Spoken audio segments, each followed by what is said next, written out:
A través de la historia ha habido personas que se recuerdan por sus victorias, como también por sus derrotas.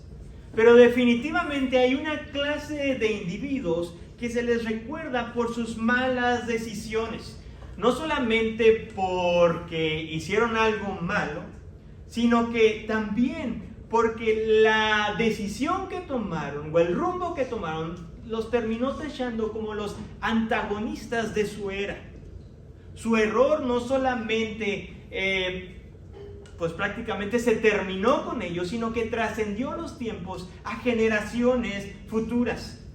Incluso me atrevería a decir que el nombre de estos individuos en ocasiones se utiliza para ofender a otras personas o para también rechazarlos cuando aquellas gentes quieren emular las mismas decisiones que estos personajes históricos hicieron en su momento.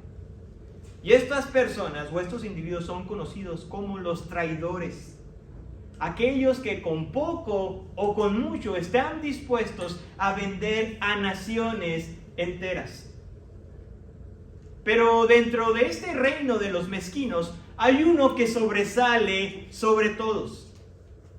Y no es exactamente por la cantidad de dinero que obtuvo por la traición. Porque con el dinero que se le dio simplemente pudo comprar a un esclavo de su tiempo.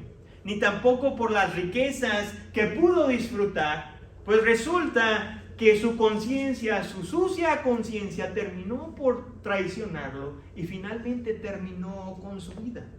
Para este punto es muy probable que ya sepas de quién estoy hablando. Estoy hablando de Judas, de aquel personaje histórico que muchos de nosotros, cuando hablamos de él o nos referimos a otra persona con ese nombre, no es necesario que expliquemos el por qué le llamamos así. Este varón traicionó no nada menos que al Hijo de Dios.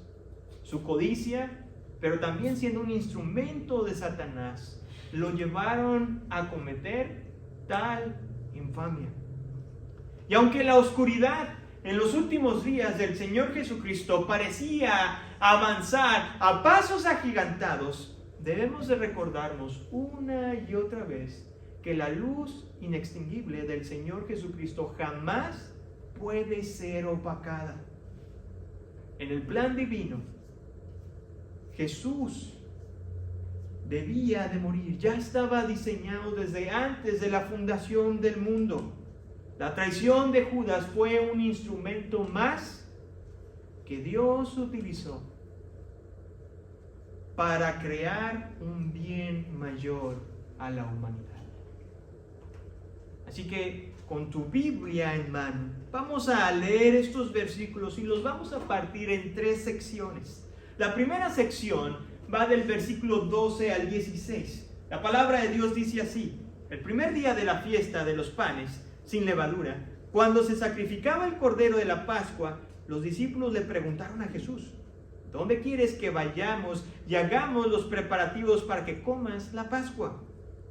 Él envió a 2 de sus discípulos diciéndoles: vayan a la ciudad y allí les saldrá al encuentro un hombre que lleva un cántaro de agua, síganlo.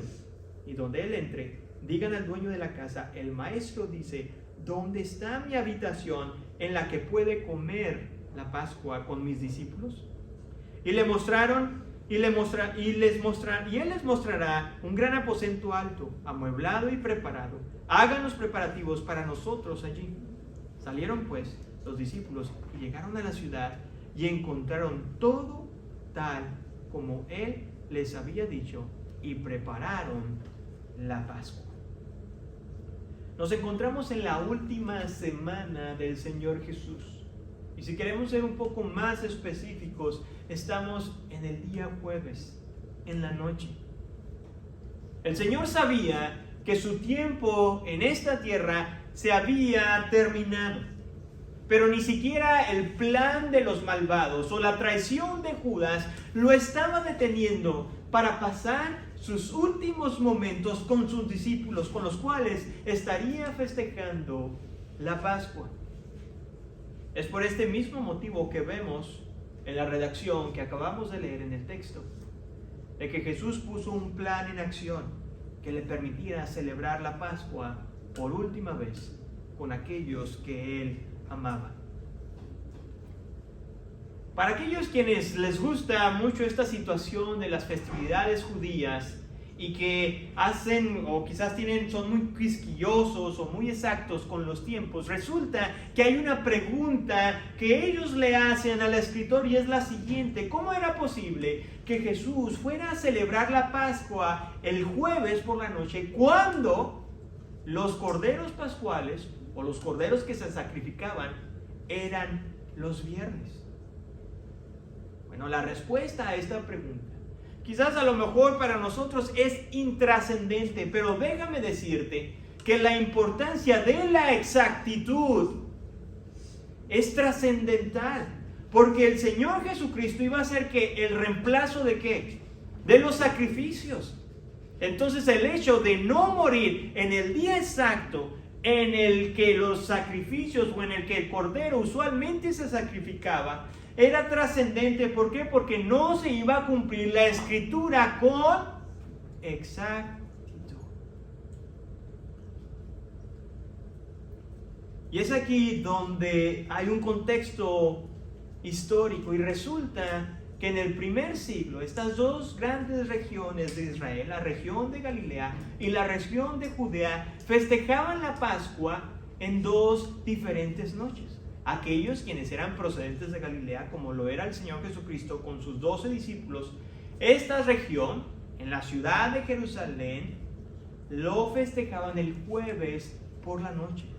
Mientras que aquellos que eran procedentes de Judea, lo festejaban el viernes. Por lo tanto, esto le dio la oportunidad a Jesús de comer la Pascua el jueves por la noche con sus discípulos, celebrar, recordar, pero también al mismo tiempo ser sacrificado el viernes por la tarde como ¿qué? Como el Cordero perfecto que vino a sustituir a los sacrificios. La pregunta que los discípulos le hicieron a Jesús en el versículo 2 es la siguiente: ¿dónde quieres que vayamos y hagamos los preparativos para que comas la Pascua? Esta pregunta tenía que ver mucho porque resulta que estas festividades se tenían que festejar exclusivamente en Jerusalén. No había posibilidad que los judíos lo fueran a festejar en otra región de Galilea, sino que tenían que viajar donde sea que estuvieran en el primer siglo hasta la ciudad de Jerusalén. Por lo tanto, en una fecha tan conmemorativa y tan concurrida, era lógico que en aquel tiempo iba a haber multitudes buscando diferentes espacios para celebrar. Por lo tanto, era necesario tener un lugar donde Jesús y sus discípulos fueran a celebrar la Pascua. Si pusiste atención, la respuesta que el Señor Jesucristo le dio a estos dos discípulos es un poco misteriosa. Pues el Señor Jesús en ningún momento menciona el nombre de la persona, ni siquiera el lugar, sino que simplemente le da un par de señales. Algunos han sugerido que el misterio de esta respuesta tiene que ver mucho porque los líderes religiosos ya se habían puesto de acuerdo para a toda costa capturar a Jesús y matarlo después de las fiestas. Y aunado a eso, Jesús ya sabía que Judas había hecho un complot con aquellos líderes. Como vimos el domingo pasado, Judas simplemente estaba buscando la oportunidad perfecta para entregar a Jesús. Y es probable que el saber la ubicación de la casa donde iban a celebrar la Pascua, Judas lo interpretaría como el lugar perfecto para entregar a su maestro. Sin embargo, vemos una vez más que a pesar de que el hombre pueda decidir, el hombre pueda planear, Dios tiene la última palabra. Y sus planes siempre prevalecen sobre los planes de los hombres. Es por eso que Dios permitió que al momento de dar esta instrucción, aquel discípulo quien le iba a traicionar no pudiera entender o descubrir con exactitud el lugar donde se iba a celebrar la Pascua.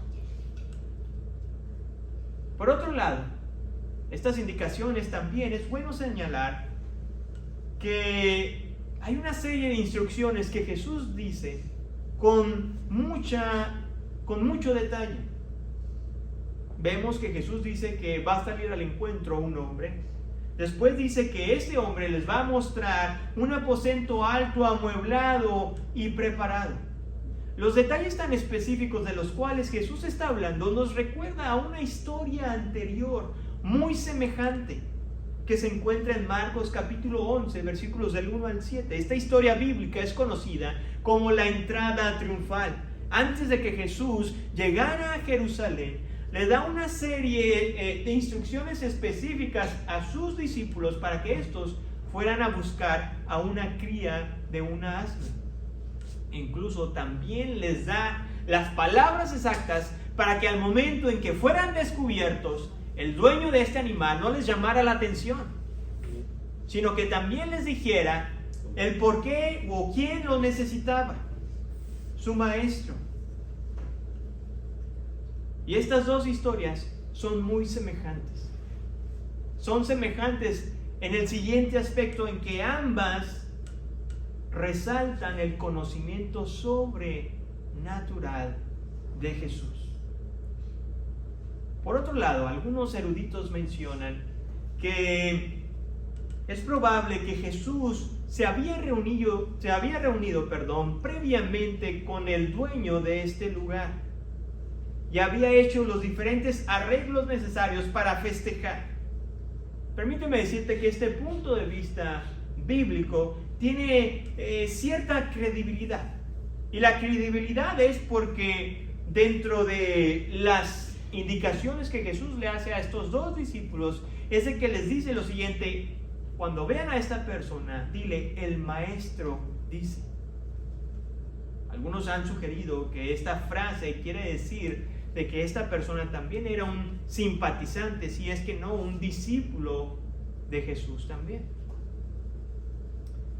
Pero permíteme darte mi punto de vista en este aspecto. El hecho de que el escritor Marcos no concluyera el versículo 16 de esta manera: saliendo pues los discípulos y llegaron a la ciudad, sino que el mismo escritor no se queda ahí, sino que le agrega mencionando: y encontraron todo tal como él les había dicho y prepararon la Pascua. Revela el deseo de Marcos de sobresaltar el conocimiento sobrenatural de Jesús. Y nuestra historia continúa en los versículos 17 al 21. La palabra de Dios dice así: al atardecer llegó Jesús con los 12 discípulos, y estando sentado a la mesa comiendo, Jesús dijo: en verdad les digo que uno de ustedes me entregará, el que come conmigo. Ellos comenzaron a entristecerse y a decir uno por uno: ¿acaso soy yo? Es uno de los 12, les respondió, el que moja el pan en el mismo plato que yo, porque el Hijo del Hombre se va tal y como está escrito de él. Pero ay de aquel hombre por quien el Hijo del Hombre es entregado. Mejor le fuera a ese hombre no haber nacido. De acuerdo con las costumbres judías del primer siglo, la gente al momento de comer se reclinaba sobre cojines, extendía sus piernas y comían. Esta postura tan relajada que tenían en el primer siglo nos indica que al momento de comer la Pascua se hacía de una forma no apresurada, sino lenta, porque pues quien está acostado o reclinado, ¿verdad? Pues está de una forma muy cómoda. Y esto se debe porque la primera Pascua que el pueblo de Israel festejó o se inauguró fue de una forma deprisa, rápida, por órdenes de Dios mismo. En Éxodo capítulo 12, versículo 11, en una traducción mucho más actual, dice lo siguiente: estas son las instrucciones para cuando coman esa comida. Estén totalmente vestidos, lleven puestas las sandalias y tengan su bastón en la mano.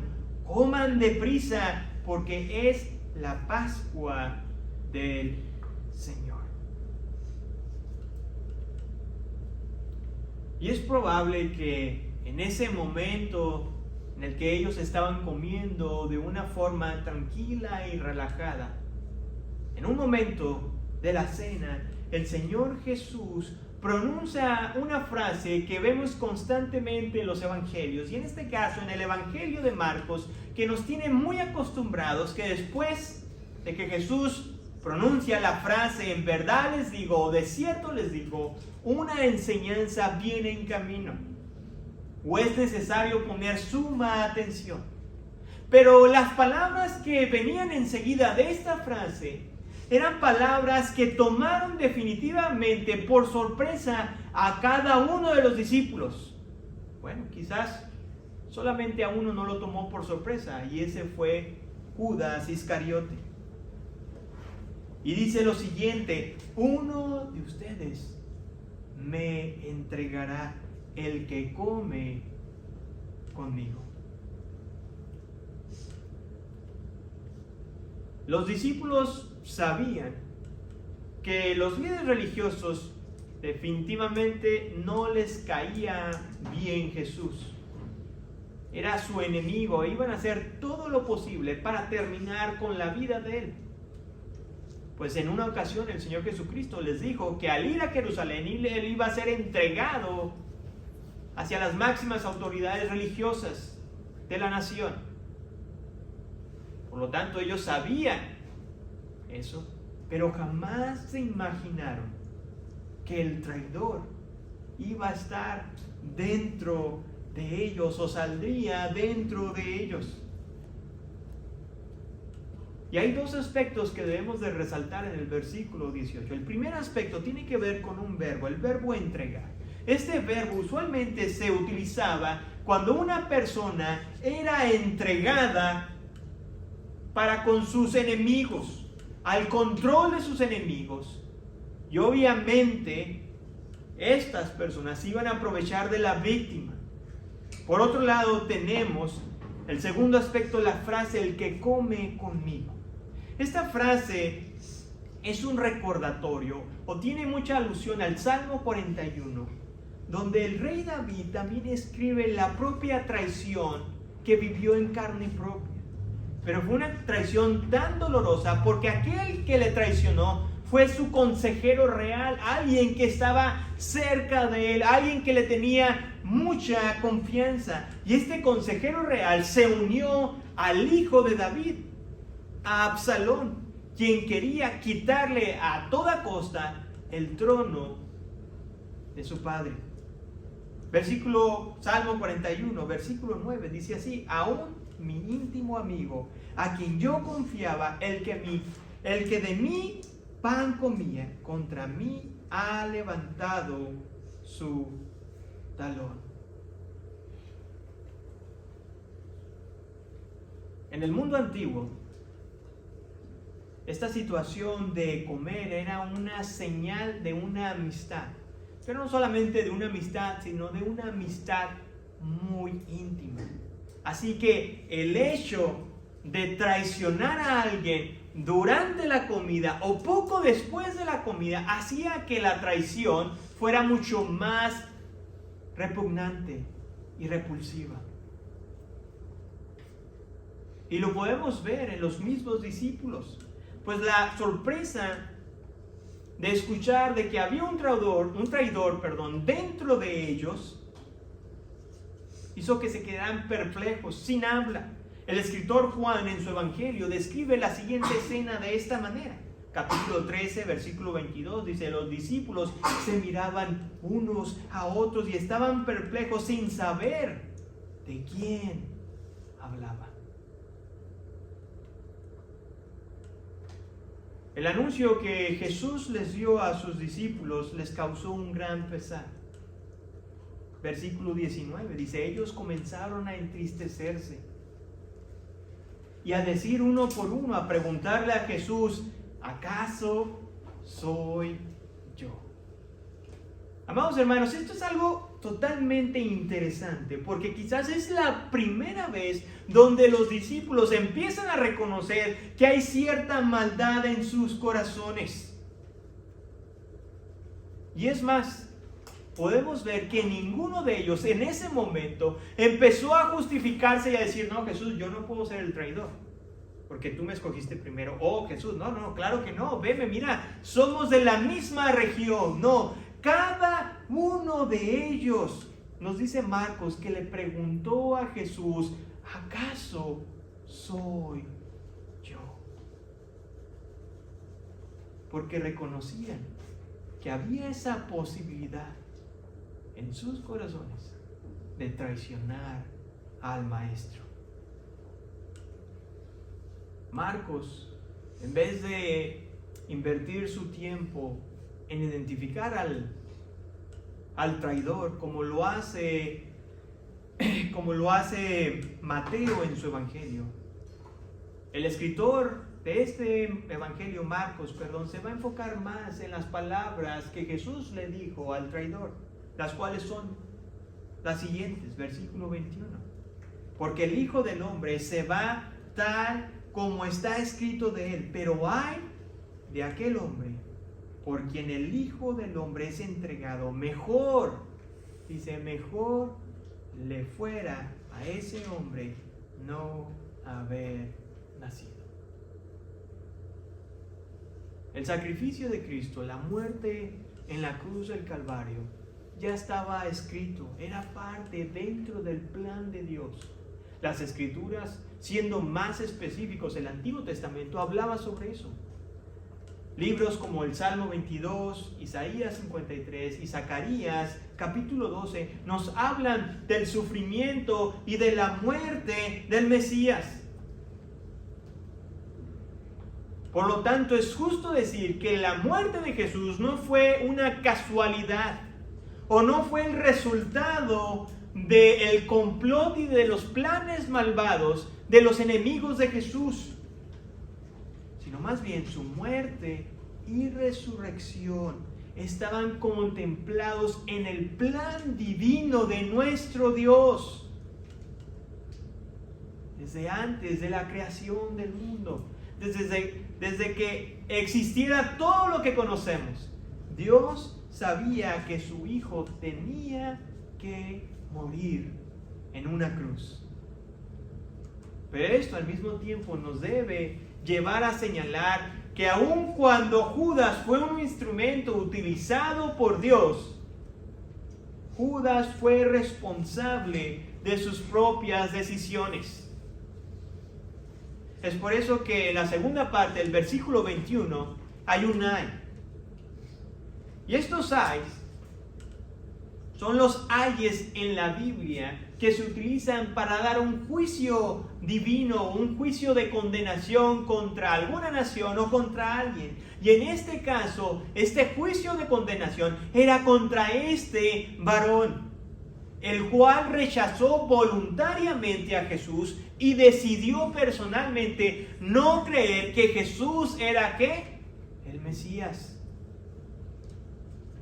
Como consecuencia de eso, trajo condenación eterna a su alma. A tal punto que Jesús le dice, lo mejor que te hubiera pasado es que no haber nacido. Y la historia continúa, versículos 22 al 26.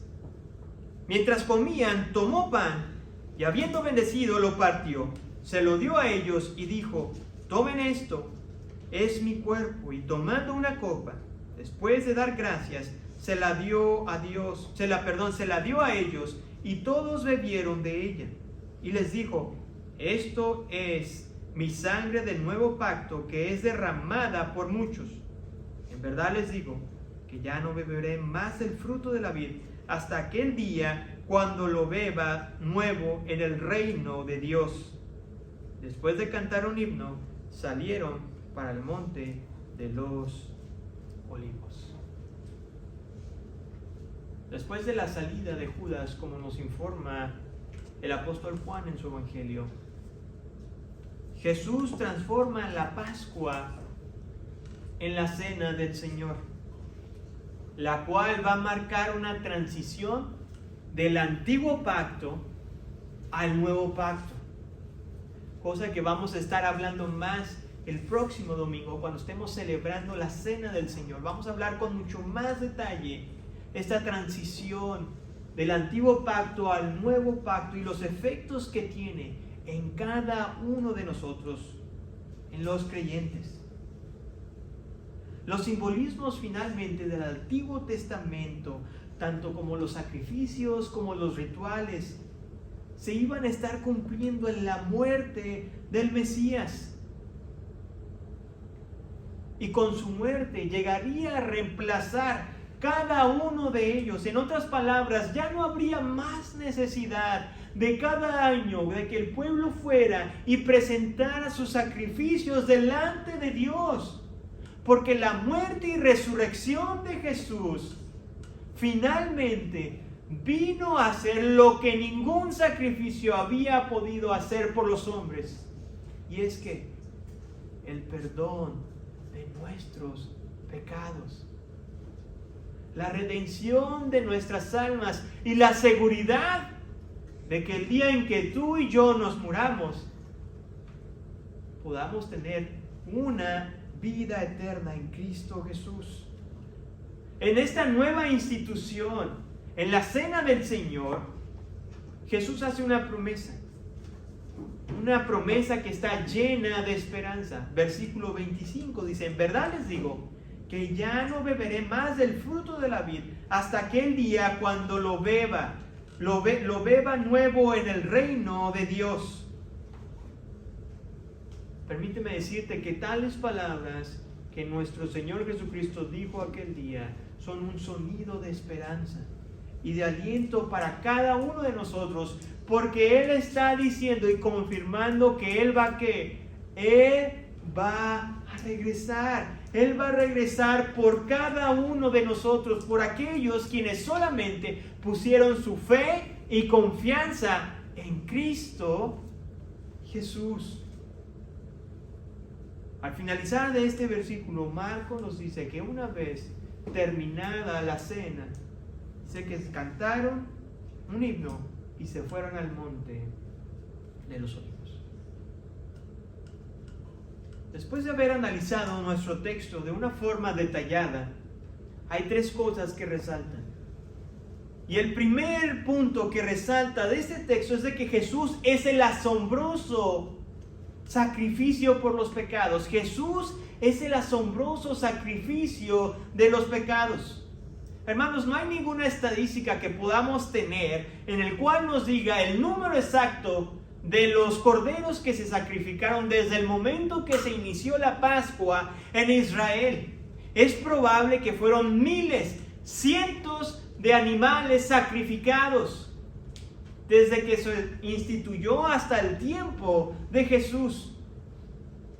Pero lo que sí te puedo decir con mucha seguridad y certeza es de que la familiaridad con esas festividades terminaron de alguna u otra manera haciendo que los judíos se hicieran fríos, perdieran el asombro del gran significado que tenía el sacrificar ese cordero, que era un recordatorio de que Dios en algún momento Él iba a proveer de un sacrificio de una vez y para siempre. En la Universidad de Suiza se hizo un estudio acerca del asombro o de la capacidad del asombro. Y la conclusión fue la siguiente: que conforme tú y yo vamos creciendo o nos vamos desarrollando como hombre y como mujer, esta capacidad de asombro va disminuyendo. Y esto tiene que ver mucho con la familiaridad de las cosas que nos rodean. Pues simplemente tratemos de acordarnos que no es lo mismo, el arco iris no causa el mismo impacto con un niño de 5 años que con un adulto de 50. ¿Cuándo fue la última vez que te asombraste por ver el arco iris o simplemente lo diste por dado? Bueno, llovió, es normal. ¿O cuántos de nosotros no vivimos en algún lugar donde la nieve era rara?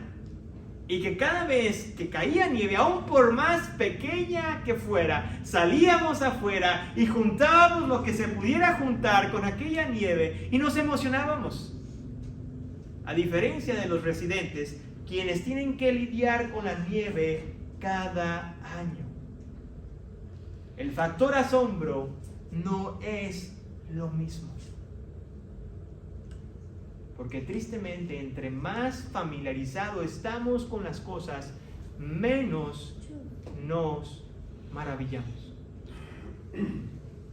Eso no quiere decir que esas cosas que nos rodean dejan de ser asombrosas, sino más bien es nuestra falta de capacidad de asombrarnos por ellas. Y esto me llega a hacerte la siguiente pregunta.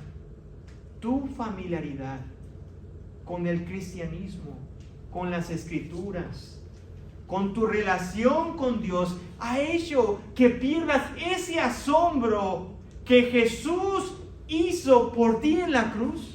El hecho de venir a la iglesia todos los domingos o de leer la Biblia todos los días ha hecho que pierdas el asombro de lo que un día, hace 2000 años atrás, Jesús hizo por ti, por mí en la cruz del Calvario.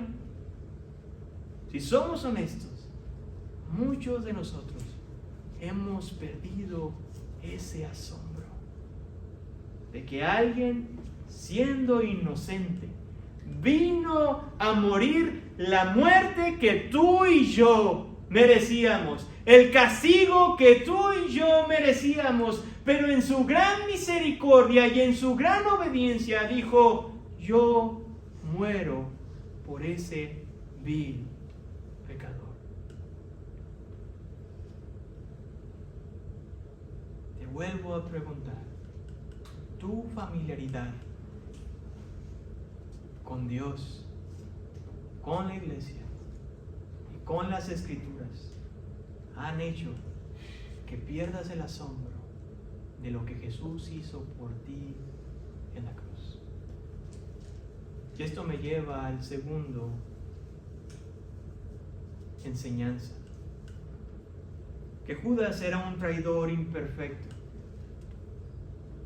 La escena de los discípulos preguntándole a Jesús uno por uno: ¿acaso soy yo? Es una escena totalmente impactante. Es una escena conmovedora. No solamente conmovedora, sino también llena de tensión, porque revela que ninguna persona, nadie de los que estamos aquí, está exento de traicionar a Jesús. Por eso el título del sermón: tú también puedes ser un Judas. Porque nadie de los que estamos en este cuarto estamos exentos de caminar en un lado opuesto, de alejarnos de la luz verdadera. Y déjame decirte por qué. Porque ya una vez caminamos tú y yo en las sendas de la oscuridad. Es de donde nos sacó Dios, de la oscuridad. Y si una vez ya caminamos, una segunda vez no será difícil. Para aquellos quienes saben cómo termina la historia de los discípulos, sabrán que Judas no solamente fue el único que traicionó a Jesús, sino fueron todos los discípulos finalmente, porque en el momento de mayor peligro, donde estaba el Mesías, su maestro, decidieron ¿qué? Abandonarlo, lo dejaron solo. Por eso el riesgo de abandonar nuestra fe, la fe cristiana, es un riesgo inminente, porque el mundo, nuestra carne y Satanás constantemente están luchando para que tú y yo nos desviemos del camino que nos lleva a la ciudad celestial.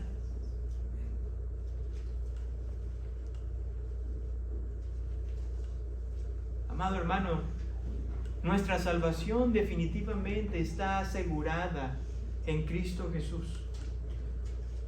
Pero aquellos quienes viven para sus anhelos, y gustan de venir a la iglesia y jugar al religioso porque les gusta el convivio, porque les gusta convivir con personas que de alguna u otra manera son buenas moralmente, déjame decirte que esas son las personas que finalmente abandonan la fe. Porque tan pronto su vida corre peligro, tan pronto sus anhelos y deseos y metas se ven acechadas por la palabra de Dios, deciden abandonar la fe. Y no pierden la salvación, porque la salvación no se pierde. Más bien, estas personas nunca fueron salvos.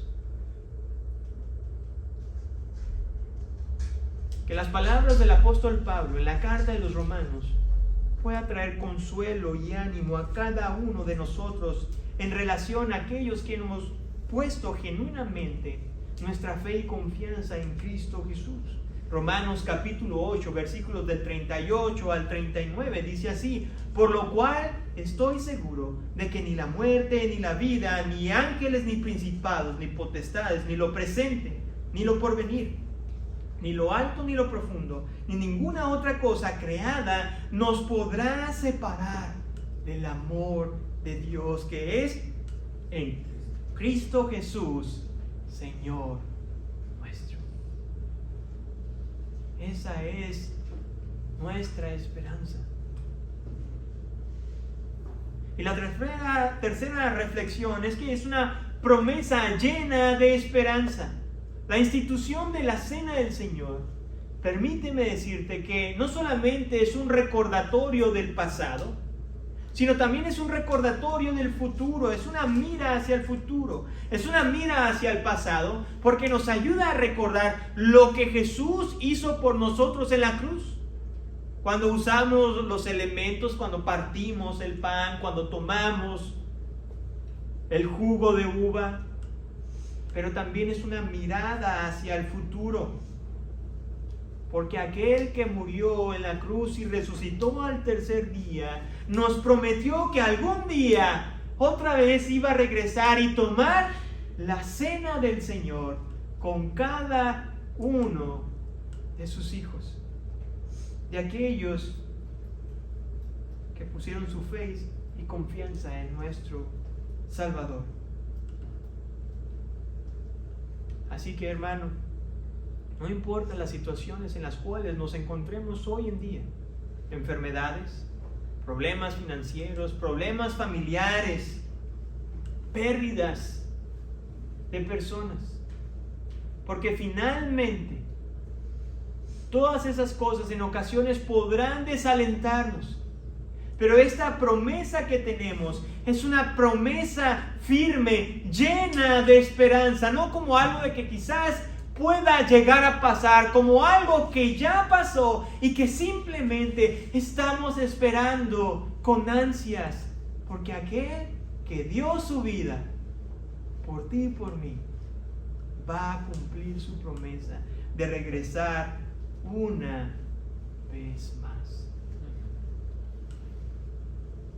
Y quiero concluir con esto, y mi anhelo y deseo es de que nos lo podamos llevar en nuestro corazón y en nuestra mente y meditarlo el resto de esta semana.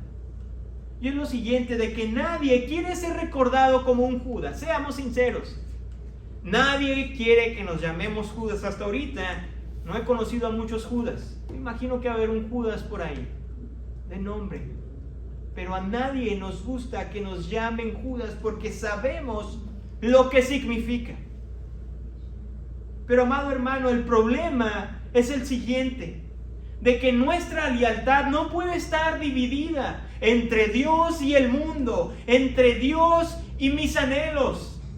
O nos sometemos en fe y en obediencia a Jesucristo, o finalmente decidimos vender también al Mesías por nuestros anhelos, por el éxito laboral, por mi bienestar físico, por cualquier otra cosa o excusa que se te venga en este momento a tu mente.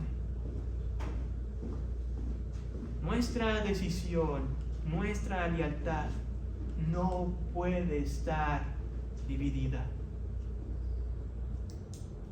o eres del Señor, o tú también eres un Judas. Oremos a nuestro Dios. Señor, en esta hora, Padre, vengo delante de ti, pidiéndote, Señor, de una manera sincera, que nos ayudes a examinar nuestro corazón. Cada uno de nosotros, mi Dios, reconocemos que en ocasiones hay esa batalla y esa lucha con nuestros anhelos y deseos. Pero por otro lado, está ese anhelo y deseo de agradarte.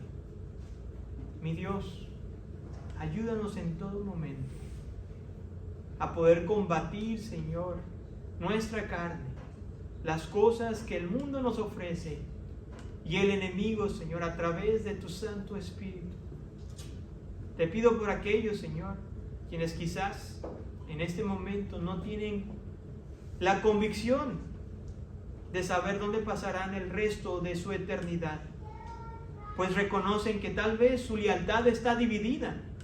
Les gusta venir a la iglesia, les gusta escuchar acerca de la Biblia, pero aún saben que hay cosas en sus vidas que no han rendido a ti, que gustan de escuchar como en su momento Judas lo hizo, que les gusta ser incluso identificados seguidores de Cristo como Judas en su momento lo hizo, pero que al momento en donde sus convicciones, donde sus anhelos y deseos se ven en peligro, al igual que Judas, deciden vender al Mesías, traicionar al Mesías.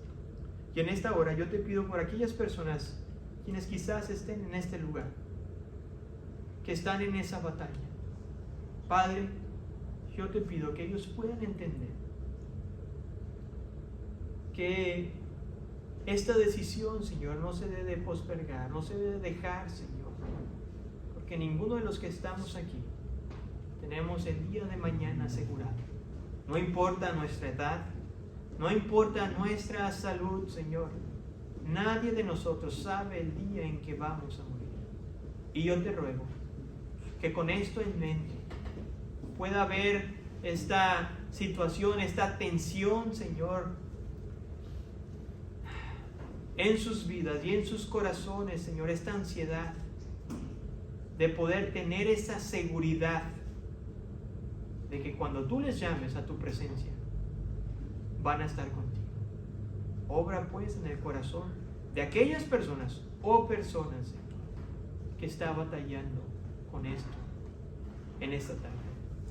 Te pido también, Señor, por aquellos quienes hemos puesto nuestra confianza en ti, y que en un momento, Señor, nos vemos desanimados por las situaciones en las que vivimos, los diferentes retos, Señor, que nos ha tocado, Señor, enfrentar en nuestra vida.